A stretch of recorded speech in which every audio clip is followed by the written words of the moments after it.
Ladies and gentlemen, this is the 74th Miss Universe competition. This is now 2204 and don't forget to like and subscribe.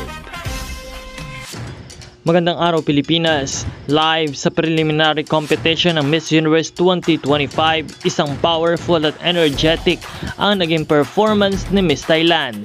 Simula pa lamang sa kanyang entrance, ramdam mo agad ang energy niya sa stage.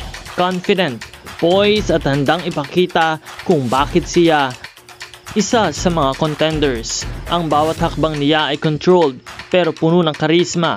Hindi lang basta ramp walk, parang may sariling oras siya na pumupuno sa stage.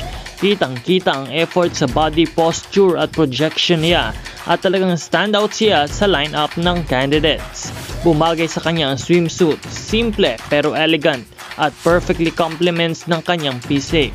Kasama ang hairstyle at natural glow niya, lalong naging complete ang presentation. Pero hindi lang sa look, ang performance niya ang nag-stand out. Pinakamalupit ay ang energy at confidence na dala niya sa bawat pose. Madali siyang mapansin sa camera at sa audience. Talaga namang pageant ready ang presence niya. Hindi nakakapagtaka na maraming fans ang natuwa sa performance ni Miss Thailand.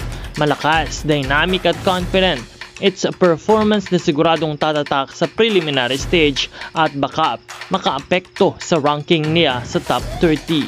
Sino sa tingin ninyo ang may pinaka-memorable na performance sa swimsuit segment ngayong preliminary? Just comment down below. Don't forget to like, subscribe.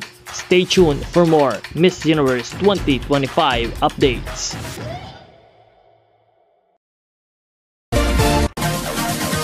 Support your favorite candidates and leave a comment.